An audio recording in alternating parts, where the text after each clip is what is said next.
warahmatullahi wabarakatuh.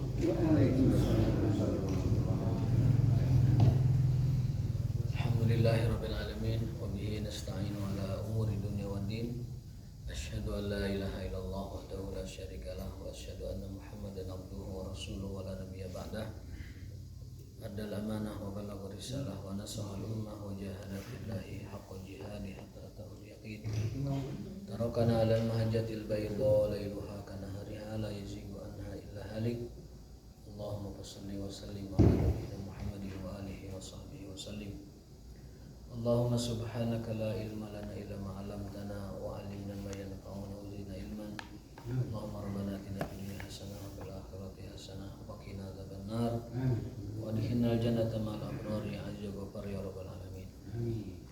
Bapak sekalian yang dimuliakan oleh Allah Subhanahu wa taala, kita sekarang ada di penghujung kitab ini, akhir ya, tentang makna sholat ya. Jadi kitab ini khusus menerangkan makna sholat, dan kita ada di akhir sekarang. Masya Allah ya, sudah pada jadi ulama ini, jadi alim, bisa mengajarkan kembali buku ini kepada orang lain. Silahkan, setidaknya untuk diri kita dan keluarga kita. Bab terakhir dari kitab ini adalah as-salatu sababun li hifdzil musalli. Judulnya ini kurang lebih kalau diartikan bebas, jagalah sholat, nanti sholat akan menjagamu ya. Jagalah sholat, nanti sholat akan menjaga sholat adalah sebab sholat itu akan menjaga orang tersebut. Sababun lihifdzi al-musalli. Kita awali dengan firman Allah Subhanahu wa taala, a'udzubillahi minasyaitonir rajim. Utlu ma uhiya ilaika minal kitabi wa aqimis shalah innas sholata tanha 'anil fahsya'i wal munkar wa la dzikrullahi akbar wallahu ya'lamu ma tasnaun. Itu ayat pertama yang menjadi dalil bahwa sholat itu akan menjaga kita dari kemaksiatan dan kemungkaran ya. Itu surat Al-Ankabut ayat 45. Sungguhnya sholat itu akan mencegah seseorang dari perbuatan keji dan munkar. Wala dzikrullahi akbar, dan sholat adalah salah satu bentuk zikir Allah yang paling besar. Wallahu ya'lamu ma tasna'un, dan Allah mengetahui apa yang kalian kerjakan.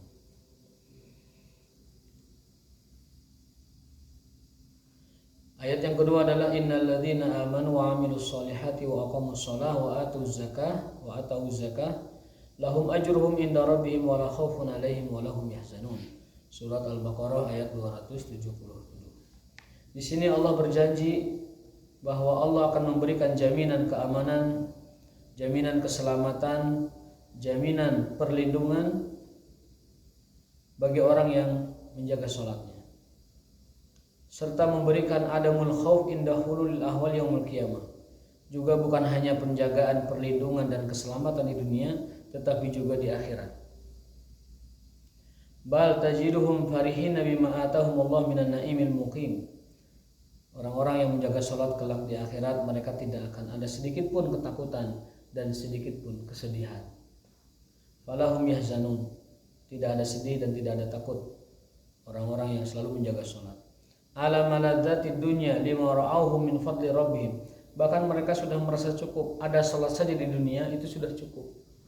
Nikmat terbesar, karunia yang paling agung dari Tuhan kepada hambanya adalah adanya syariat salat.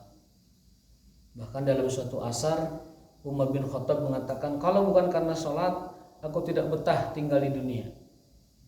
Laulas salah ma ahbabtul baqa fid dunya. Kalau bukan karena salat, aku tidak ingin hidup di dunia.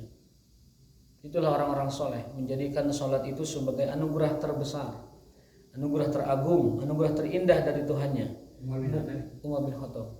Bukan lagi hal-hal duniawi ya. Orang-orang beriman yang menjadi sumber kebahagiaannya, yang menjadi sumber kebetahannya di dunia, yang menjadi sumber yang dapat menenangkan jiwanya, dan itu menganggap bahwa itu adalah karunia terbesar dari Tuhannya, itu ada pada sholat. Kalau kebanyakan kita kan belum seperti itu. Kalau kita masih menganggap bahagia itu kalau berharta banyak, Padahal kata sebuah syair, bukanlah bahagia orang yang banyak hartanya, tetapi orang yang bahagia adalah orang yang ada takwanya. Itu dalam syair. Jadi sekali lagi, orang-orang soleh terdahulu menjadikan sholat adalah sumber kebahagiaannya, sumber ketenangannya, dan juga menganggap itu adalah sebuah karunia terbesar dari Tuhannya, Allah Subhanahu wa Ta'ala. Kita mesti bercermin dari orang-orang seperti itu. Lima ra'auhu min fadli rabbihim, karena itu adalah karunia dari Tuhannya. Wa qad jaa'a fi hadzal ma'na ahaditsu adidah. Di dalam pemaknaan di atas yang kita sebutkan tadi, ada beberapa hadis yang perlu kita utarakan, yang menerangkan bahwa sholat akan menjaga kita manakala kita menjaga sholat.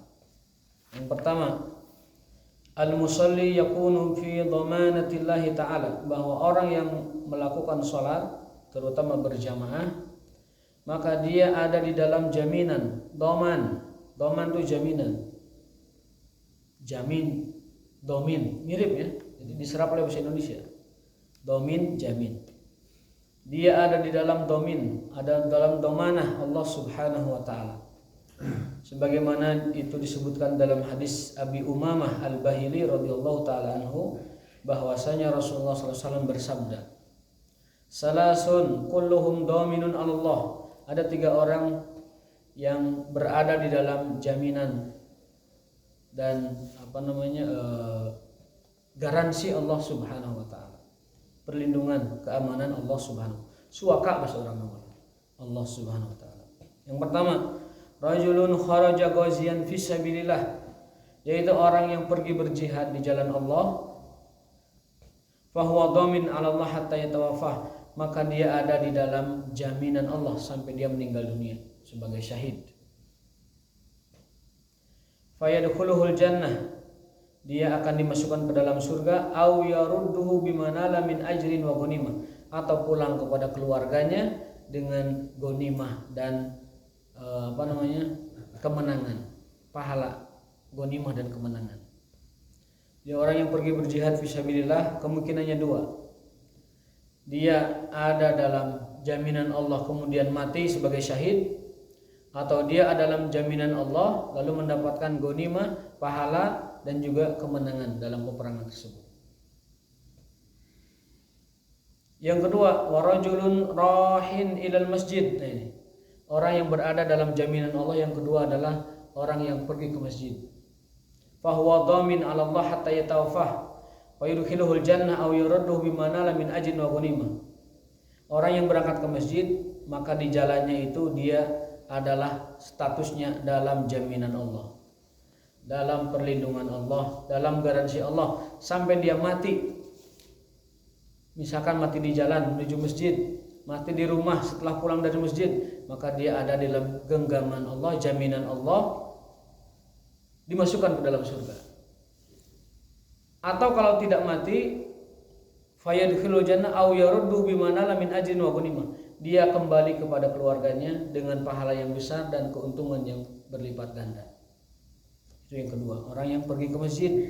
Kemungkinannya 2, mati di jalan.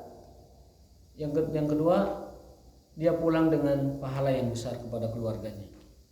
Wa rajulun dakhala baitahu bisalamin fahuwa dakhil 'ala Allah wa huwa dhamin. Yang ketiga, orang yang masuk ke rumah dengan mengucapkan salam, maka dia ada dalam jaminan Allah Subhanahu wa Ta'ala, dalam perlindungan dan garansi Allah Subhanahu wa Ta'ala. Jadi itu 3 orang yang mendapatkan domin atau doman, jaminan dari Allah Ta'ala. Yang pertama, orang yang berjihad sampai mati di medan perang atau balik dengan ghanimah. Yang kedua, orang yang pergi ke masjid, dia mati masuk surga atau dia balik keluarga dengan pahala yang besar. Yang ketiga, orang yang masuk ke rumah dengan mengucapkan assalamualaikum warahmatullahi wabarakatuh. Ada 2 amalan yang membuat rumah kita ini menjadi berkah. Yang pertama adalah mengucapkan bismillah ketika masuk. Yang kedua, mengucapkan assalamualaikum warahmatullahi wabarakatuh. Ada penghuni atau tidak ada penghuni? Kosong atau isi, sampaikan salam ke rumah kita, assalamualaikum warahmatullahi wabarakatuh. Karena di dalam rumah kita meskipun tidak ada penghuni manusia, di sana banyak penghuni yang baik-baik. Di sana ada malaikat rahmat, ada malaikat berkah. Di di sana ada jin muslim, di sana ada lain-lain sebagainya, malaikat-malaikat. Ya. Jadi dibacakan salam. Ibnu Abbas mengajarkan salamnya itu kalau kosong, assalamu alaina wa ala ibadillahi sholihin. Tapi menurut saya salamnya tetap salam biasa, assalamualaikum warahmatullahi wabarakatuh. Wallahu a'lam ya. Karena perintah salamnya ada, namun ada asar dari Ibnu Abbas salamnya itu alaina wa ala ibadillahi sholihin. Ngikuti Ibnu Abbas juga bagus ya, maksudnya assalamualaikum warahmatullahi wabarakatuh. Tapi kalau kita lihat konteks salamnya ya kan tidak dirinci di hadis ini, mengucapkan salam saja. Hadisnya begitu, hatta dakhala bait rajulun dakhala baitahu bi salamin, dengan salam. Tidak disebutkan salamnya alaina atau alaikum. Kalau tidak disebutkan berarti kembali ke asli, kembali ke redaksi semula, yaitu assalamualaikum warahmatullahi wabarakatuh. Namun ada asar yang boleh jadi pedoman bahwa salamnya itu assalamu alaina wa ala ibadillahi as-sholihin. Tadi saya menyebut kata domin atau jaminan. Apa sih arti jaminan? Domin adalah yajibu 'alallah wa'dan. Allah berjanji bahwa dirinya mewajibkan untuk menjaga orang tersebut. Itu arti domin. Yajibu 'alallahi wa'dan. Allah berjanji bahwa dirinya wajib untuk menolong orang tersebut, menjaga orang tersebut, melindungi orang tersebut, dan menjamin orang tersebut an yaqlahu min madari dunya wad dunya, dari kemadharatan dunia dan kemadharatan agama. Jadi orang yang menjaga sholat, orang yang datang ke masjid, orang yang berjihad fisabilillah, mereka ada di dalam domannya Allah Subhanahu wa taala. Apa arti doman tadi? Allah mewajibkan dirinya dan berjanji untuk melindungi dan menjaga orang tersebut dari keburukan dunia dan keburukan agama. Makanya beruntunglah orang yang dapat menjaga sholatnya di masjid, menjaga salamnya masuk ke rumah, dan menjaga jihad fisabilillah. Yang kedua, kita bahas semua aja gitu atau satu-satu dirinci? Ini aja lah, tengah-tengah aja. Yang kedua, al-musalli fi zimmatillah. Yang kedua, bahwa orang yang selalu menjaga sholat fi zimmatillah, dalam zimmahnya Allah Subhanahu wa taala. Domin sama zimmah itu, doman sama zimmah itu mirip tetapi ada berbeda. Kalau domin itu tadi, Allah mewajibkan dirinya untuk menjaga orang yang sholat dari keburukan dunia dan agama. Kalau ini bahwa orang yang sholat dia ada di dalam zimmah. Zimmah itu pengurusan, handle. Bahasa orangnya handle. Orang yang menjaga sholat dia ada di dalam handlingnya, pengurusan Allah Subhanahu wa taala, caringnya Allah Subhanahu wa taala. Artinya apa? Allah care kepada dia, Allah peduli kepada dia, memperhatikan, Allah mengurusi orang tersebut. Hadisnya adalah an Jundab ibni Abdullah radhiyallahu taala anhu, anna Rasulullah sallallahu alaihi wasallam qala, man shalla subha fa huwa fi dhimmatillah. Barang siapa yang sholat subuh dia ada dalam zimmahnya Allah Subhanahu wa taala, pengurusan Allah Subhanahu wa taala. Fala yatlubannakumullah min dhimmatihi bi syai'in fayudrikuhu fayakubahu fi nari jahannam. Jangan kau ambil zimmahnya Allah tersebut, karena Allah akan membalas dengan balasan yang sangat-sangat pedih dan keras. Jadi orang yang sholat subuh dia ada di dalam zimmahnya Allah. Siapa yang mengambil zimmah tersebut, maka Allah akan membalas, tidak akan membiarkan, akan turun tangan, akan menyikat orang tersebut dengan azab yang pedih. Itu maksud dari kata zimmah. Dan hadis riwayat Sahih Muslim nomor 657. Kalau tadi hadis pertama yang 3 orang di dalam tanggungan Allah, jaminan Allah, perlindungan Allah, itu hadisnya adalah riwayat Abu Daud, ya, Sunan Abu Daud nomor 2494. Kalau yang tadi barusan itu hadis Sahih Muslim 6507. Makna dari hadis tersebut adalah ya yang tadi kita bacakan tadi, barang siapa yang sholat subuh, kalau ini umum, subuhnya di masjid atau di rumah ini umum. tidak ada keterangannya ya. Tetapi yang namanya sholat subuh itu paling afdolnya adalah di masjid, terutama hari Jumat seperti ini. Dalam sebuah hadis, seafdol-afdolnya sholat adalah sholat subuh, dan seafdol-afdolnya sholat subuh adalah sholat subuh yang di masjid, dan seafdol-afdolnya sholat subuh yang di masjid berjamaah, dan seafdol-afdolnya sholat berjamaah subuh di masjid hari Jumat. Jadi ada kekhususan, ada hadis yang mengkhususkan terkait dengan keutamaan subuh berjamaah di masjid. Hari-hari lain afdol banget, tapi hari Jumat lebih afdol dari hari-hari yang lain. Karena status hari Jumat itu memang hari yang paling afdol di antara hari yang lain. Sayyidul Ayyam. Innal Jum'ata Sayyidul Ayyam. Saya sebutkan itu ya. Barang siapa yang sholat subuh, dia berada dalam zimmahnya Allah. Dan manakala seseorang mengambil zimmah itu dari Allah, maka Allah akan mendatanginya, lalu menghabisinya, fayaqubullahu fi nari jahannam, dan memasukkannya, menjerumuskannya, membalikannya, nyuksrukeuna ka neraka jahanam. Fa huwa fi hirasatillah, dia ada di dalam penjagaan Allah taala, wa fi himayatihi wa hifdhihi wa kalaihi, wa hadza fadlu minallah. Ini semua adalah karena karunia dari Allah dan kemurahan dari Allah untuk orang-orang yang senantiasa menjaga sholat mereka. Masalah besar sekali ya, perlindungan Allah, penjagaan Allah bagi orang-orang yang menjaga sholat. Itu hadis yang kedua.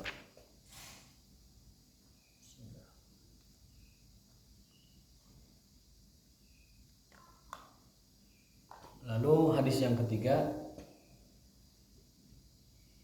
as-salatu ismatu minasyaiton. Salat itu adalah perlindungan dari syaitan.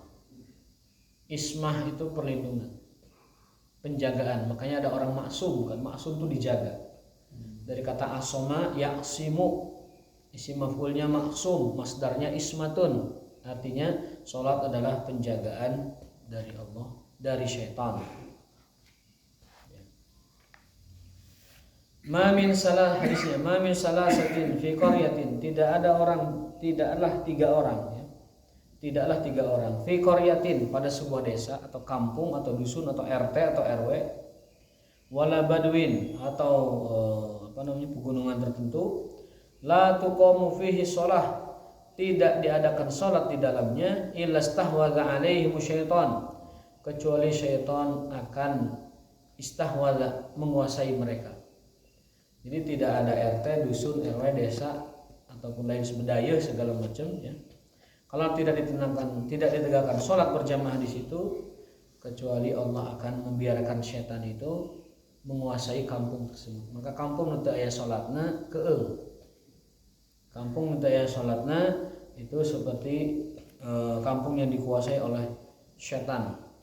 Ririwa, genderuwo, kuntilanak, uka-uka dan lain sebagainya. Di urang mah ngaran-ngaran jurig teh, iya Pak, nanti rata-rata negatif ngaran teh. Suster ngesot, ya, kuntilanak, sundel bolong, nenek lampir. Jadi nama-nama jin teh istilahnya tuh mengerikan, dipabel gitu. Jin itu nama-nama itu kayak dipabel gitu, cacat gitu. Suster ngesot, ya kan. Kemudian apa? Nama lain ada yang biasa nonton yang horor-horor itu nama-namanya itu kurang tahu. Lihat di barat hantunya Dracula. Nama-namanya itu keren gitu. Apalagi tuh Lucifer. Nah, nama-namanya itu agak sedikit keren. Kalau di Indonesia nama-nama hantu itu seperti disabilitas itu. Seperti kurang gitu. Ada yang ngesot terus, ada yang ngagantung terus, itu kan gulintingan. Nah, orang yang menegakkan sholat, kampung yang menegakkan sholat, RT RW yang menegakkan sholat, maka dia akan dijaga dari setan mengendalikan, menguasai mereka. Apa sih konsekuensi kalau setan menguasai mereka? Setan akan membuat madarat di tempat tersebut, akan membuat madarat dengan kemaksiatan, dengan perpecahan, dengan permusuhan, dengan kriminal dan lain sebagainya. terutama dosa-dosa yang bersifat besar, kemusyrikan dan kemaksiatan. Maka kampung yang nggak ada sholatnya, kemusyrikannya gede, biasanya. Kampung yang nggak ada sholatnya, maksiatnya gede. Mungkin orang-orang di situ nggak nganggap itu maksiat, tapi itu maksiat. Dan kalau dibiarkan, itu sebenarnya adalah istidraj dari Allah Subhanahu Wa Taala. Istidraj merupakan penangguhan azab, penangguhan hukuman untuk waktu tertentu karena mereka melanggar hukum Allah. Dalam sebuah hadis Rasul bersabda, kalau kalian melihat orang diberi nikmat yang banyak, rezeki yang melimpah, padahal dia ahli maksiat, ketahuilah bahwa itu adalah istidraj, bentuk penangguhan, penguluran dari Allah Subhanahu Wa Taala untuk nanti diambil sekaligus dan dia atau mereka tidak dapat menghindarkan dirinya. Waliyazubillah. Fa'alaikum bil jamaah, maka tegakkanlah sholat berjamaah. Fa inna ma ya'kulu dhi'bu minal ghanamil qasiyah, karena serigala biasanya mengganggu kambing yang sendirian. Sholat sendiri bagus, tapi sak khusyuk-khusyukna sholat sendiri tidak akan mengalahkan afdalnya sholat berjamaah. Sholat berjamaah itu diterima, dikabulnya oleh Allah berdasarkan kolektivitasnya. Kalau sholat sendiri, sekhusyuk-khusyuknya banyak gangguan, lintasan pikiran tuh banyak. Aduh, tanggal 13 ya, can bayar, can mulai beas, can dibarabat, di pikiran kita banyak. Sholat sendiri, sekhusyuk-khusyuknya sholat sendiri tidak akan mengalahkan sholat berjamaah. Jadi jangan mengandalkan diri kita bahwa kita akan dapat melaksanakan sholat dengan baik kalau sholat kita sendirian. Dan itu perintah bagi kaum laki-laki dari umat Rasulullah SAW. Imam Ahmad mengatakan sholat berjamaah itu wajib, fardu ain, sehingga pendapatnya berarti tidak sah kalau tanpa uzur sholat di rumah, tanpa uzur. Imam Ahmad. Jumhur ulama, artinya ulama kebanyakan selain Imam Ahmad mengatakan itu adalah sunnah muakkadah. Sunnah muakkadah itu satu level di bawah wajib, cuman tidak ada hukuman gitu. Cuman tidak ada hukuman, ada celaan tapi tidak ada hukuman. Kalau wajib ditinggalkan berarti ada masalah di situ, sholatnya tidak sah. Kalau pendapat yang pertama Imam Ahmad begitu. Kalau jumhur sunnah muakkadah, tidak berdosa memang, tetapi dia meninggalkan sunnah muakkadah yang besar, yaitu sunnah yang berada di bawah wajib. Itu secara fikih, artinya berbicara secara fikih atau berbicara secara manfaat, sholat berjamaah itu nggak ada bandingnya. Orang dibanding ke, karena tidak ada bandingannya sholat berjamaah itu. Kecuali ada uzur, ya ada uzur. Sampai-sampai sholat berjamaah itu, kalaupun dia tidak sempat ikut berjamaah, datang ke masjid sendiri, masjid sudah kosong, maka kata Rasul apa? Dia dihitung berjamaah. Dia dihitung berjamaah. Kita pulang dari perjalanan, kemudian pas datang ke rumah, wudhu, bersih, masuk ke masjid, udah selesai berjamaahnya. Kata Rasul apa? Dia sudah dihitung berjamaah. Asal sholatnya di masjid, atau bablas ketiduran karena memang tidurnya sebelum asar gitu, jauh. Kita tidak niat tidur asar mau lewat, nggak niat begitu. Memang kita mau tidur istirahat, mudah-mudahan asar bangun kan begitu. Tiba-tiba labas asarnya, maka tetap datang ke masjid, sholat di masjid. Dia mendapatkan sama pahalanya dengan yang berjamaah. Jadi tidak mengurangi pahala berjamaahnya. Kalau memang sholatnya di masjid. Terbiasa sholat berjamaah. Karena terbiasa sholat berjamaah. Dikuatkan oleh hadis itu juga. Orang yang biasa melakukan amal soleh, lalu kemudian ada halangan tidak bisa, dia tetap mendapatkan amal soleh tersebut. Ada sebuah hadis, Inna fil madinati qaumun, kata Rasulullah, sesungguhnya di Madinah itu ada satu kelompok orang-orang, mereka mendapatkan pahala jihad kita, padahal tidak ikut jihad bersama kita. Gitu. Para sahabat itu kan bereaksi, loh kok bisa ya Rasulullah? Kok bisa begitu? Tidak ikut jihad tapi pahalanya cepat pahala jihad. Pahala jihad kan pahala puncak kan? Kata Rasulullah, karena mereka biasanya ikut jihad. Namun karena sekarang sudah tua, sudah tidak sanggup lagi ngangkat pedang, sudah tidak lagi memacu kuda, mereka istirahat di Madinah, pensiun dari jihad bahasa kita, karena sudah uzur. Mereka tetap mendapatkan pahala jihad. Karena apa? Karena biasanya ikut. Gitu. Di dalam hadis lain diceritakan juga bahwa orang-orang yang terbiasa berjihad lalu tidak berjihad, kata Nabi, mereka juga berjihad dengan doa-doa mereka. Nah, gitu. Ketika pasukan pulang, kan menang tuh pasukannya. Sebagian sahabat ada yang tanda petik bukan mengumpat sebenarnya, menyindir lah. Sebagian sahabat ada yang menyindir orang-orang yang tidak ikut perang. Kata Rasul, mereka berperang dengan doa-doa mereka. Mereka ikut bersama kita dalam perang dengan doa-doa mereka. Artinya apa? Orang-orang yang uzur tidak bisa berjihad atau yang ditugaskan oleh Nabi untuk tidak berangkat, itu kan mereka menolong untuk berjihadnya dengan doa-doa mereka. Maka kata Nabi, pahala mereka sama dengan pahala kita yang pergi berjihad. Kita bertaruh nyawa, mereka dulu bertaruh nyawa, sama dengan kita. Maka orang yang biasa tahajud kemudian tidak bisa tahajud karena di perjalanan, di kereta yang tidak ada musholanya, atau di pesawat yang tidak ada musholanya, atau lain sebagainya, keadaan tidak memungkinkan, maka Allah tetap memberikan pahala orang tersebut meskipun tidak melakukan yang biasa dilakukan. Itulah pentingnya kita memiliki amalan yang diandalkan supaya kita punya tabungan, tabungan ya, agar kalau kita tidak bisa kita mendapatkannya.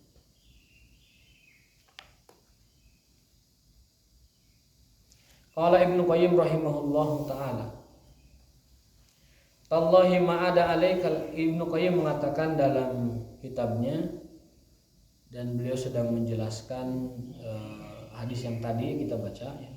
Itu ada dalam kitab Al-Fawaid. Ibnu Qayyim punya kitab namanya Al-Fawaid, yang kalau diterjemahkan faidah-faidah kehidupan. Apa yang bisa kita ambil faidahnya dari kehidupan ini?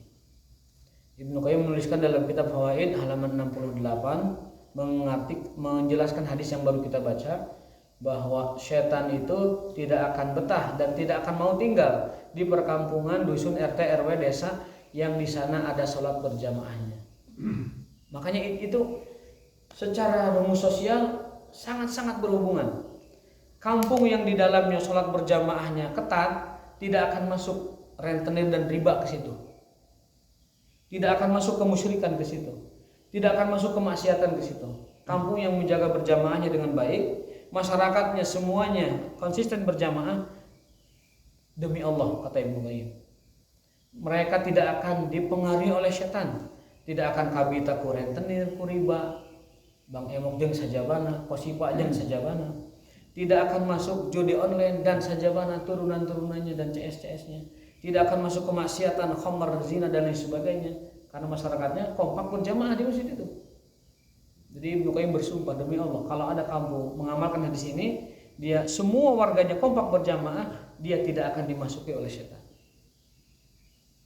Baik dimasuki setan untuk mengganggu dan merusak kampung itu, atau setan yang berupa godaan-godaan kemaksiatan seperti tadi. Berhubungan.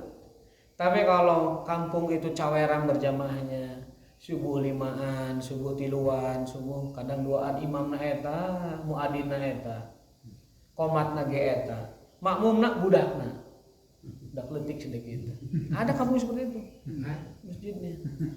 Itu kampung seperti itu rawan ditembus oleh tadi rentenir, riba, khamr, zina dan lain sebagainya. Biasanya di kampung. Rentan itu masuk ke kampung situ, kosipa masuk ke situ, bang emok masuk ke situ. Tapi kalau kampung menjaga salat berjamaah, semua warganya kompak jamaah di masjid, saya yakin dari Ibnu Qayyim bersumpah tidak akan dimasuki oleh setan. Kenapa masih dimasuki? Karena belum semuanya ke masjid. Karena belum semuanya. Kalau semuanya ada, bapak-bapaknya ada semua di masjid, itu secara logika pun bapak tersebut dengan pancaran keimanan dari masjid tersebut, dengan hidayah taufik dari Allah, dari keberkahnya masjid itu akan menghalangi bapak tersebut untuk mengizinkan keluarganya berinteraksi dengan riba, berinteraksi dengan maksiat dan lain sebagainya.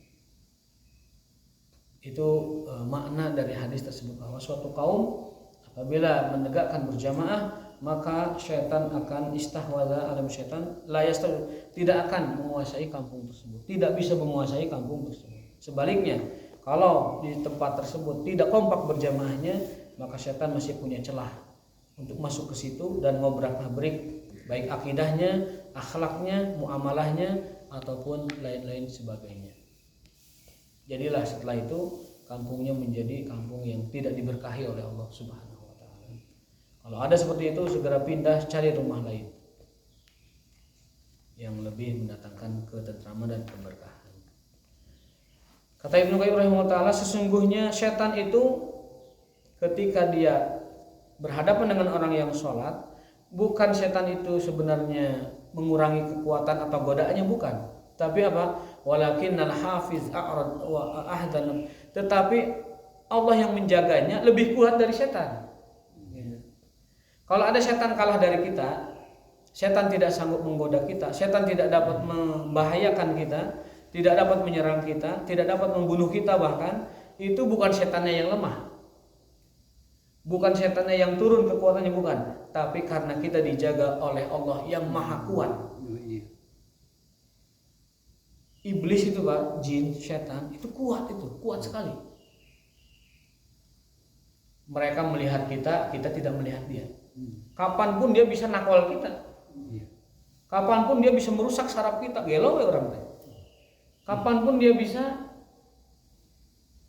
merusak organ tubuh kita di dalam. Maka kata ulama, bisa jadi di antara salah satu penyebab orang sakit akut itu bukan dari secara teori medis saja, itu bisa jadi karena dikerjain oleh bangsa jin. Sering saya ceritakan, mungkin kankernya itu biasa tapi diganaskan oleh jin. Mungkin penyakit selnya itu sederhana tapi diganaskan oleh jin, lebih rusak oleh jin. Maka orang yang menjaga sholat, kalaupun itu terjadi, sedikit efeknya, tidak akan banyak. Sudah kita bahas minggu lalu. Orang yang menjaga sholat, di antara 23 manfaat sholat, satunya adalah bahwa kalaupun dia diuji dengan ujian yang sakit-sakit yang pernah kita jelaskan, maka efeknya akan akal, lebih ringan daripada yang tidak sholat. Nah, kata Ibnu Qayyim rahimahullah taala, kalau orang diselamatkan dari setan, dijauhkan dari setan, setan tidak bisa menggoda dia, setan tidak bisa mencelakai dia, setan tidak bisa membunuh dia, itu bukan karena setannya yang lemah. Setan itu kuat. Iblis itu kuat. Mereka melihat kita, kita tidak melihat mereka. Mereka bisa terbang, kita tidak bisa. Mereka lebih cepat, kita lambat. Mereka lebih mengerti dan paham, tahu, kita tidak tahu. Jadi mereka itu dari berbagai sudutnya kuat sekali. Kuat sekali. Tetapi di hadapan Allah mereka tidak ada apa-apanya. Gitu. Mereka tidak ada apa-apanya. Kata beliau, bukan setan turun kualitasnya, tetapi Allah yang menjaga kita aqwa, lebih kuat dan maha kuat dari segala-galanya.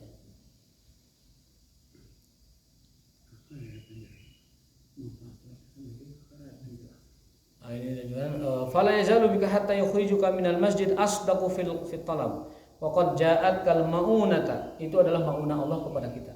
Kita dulu pernah bahas maunah kan? Maunah itu apa? Pertolongan Allah bagi hambanya. Kalau karomah, pertolongan Allah bagi walinya. Kalau mukjizah, pertolongan Allah bagi nabinya. Kalau sihir, pertolongan setan bagi wali-wali setannya. Sihir itu adalah pertolongan setan bagi wali-wali setan. Faqala rajulun li ma'rufin 'allamin al-mahabbah faqala al-mahabbatu la taji illa bi ta'lim. Al-mahabbatu la taji'u bi ta'lim. Nah. Jadi hal-hal seperti ini, Pak, tidak cukup hanya untuk dipelajari. Hal-hal seperti ini adalah untuk dipraktekkan. Kata beliau dari mengutip perkataan yang lain, beliau mengatakan al-mahabbatu la taji bi ta'lim. Hal-hal semacam ini, kecintaan kita kepada sholat semacam ini dan sebagainya, itu tidak akan dapat terrealisasi dengan baik hanya dengan taklim saja, tetapi dengan usaha, dengan menerapkan, mempraktekkan dan mengamalkan itu di masyarakat. Kita taklimnya sudah. Bagaimana kita sekarang memastikan orang-orang sekitar sini alal minimal, alal akal minimal yang sekitar ini semuanya ada di masjid ketika berjamaah, itu akan mendapatkan keberkahan dari Allah. Waktu perang Badar berapa banyak sih dari yang meninggal gitu? Ada yang meninggal kan, ada yang meninggal. Perang Badar yang meninggal berapa? 13 orang. Berapa? 13. 13. Musuhnya 70. Musuh 70. Musuh 70, kaum muslimin 13. Di perang Uhud musuh 70. Musuh juga 70. Di perang Uhud itu sama korbannya sebenarnya. Tetapi posisi kaum muslimin terdesak. Sudah menang, musuh sudah kalah. Tetapi pasukan panah yang diamanahkan untuk tidak meninggalkan tempat tertarik melihat gonimah. Ngaburu sud Pak, oh gonimah. Mas, Gehu tuh. Cau tarurun handap. Tah model-model mukar itu tah lamun perang bakal ninggalkeun pasukan cenah kitu. Nu ningali gehu langsung ngerobot. Deui beureuy Pak.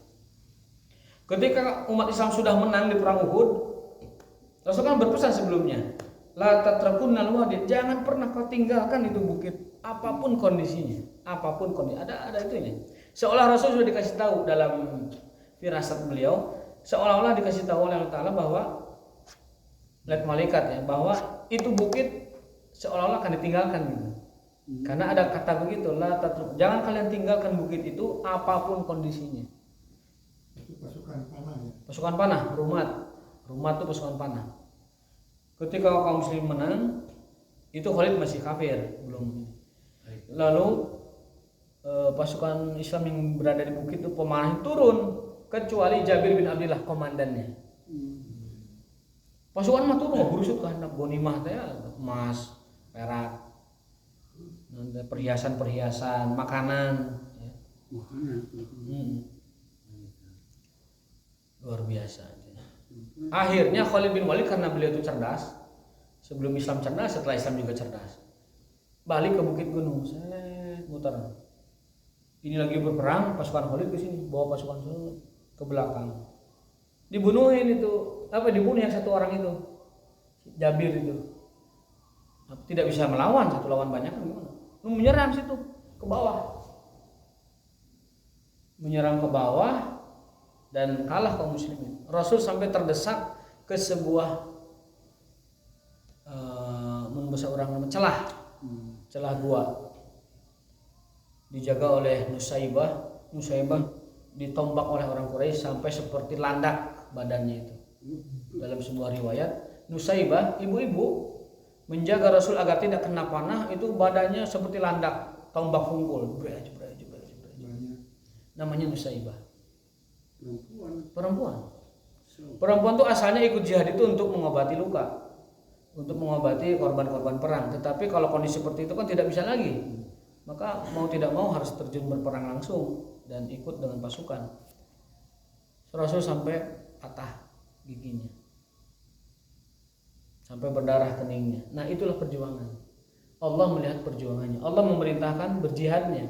Kalau Allah mau, sejak Rasul dakwah hari pertama udah menang Rasulullah di Mekah itu.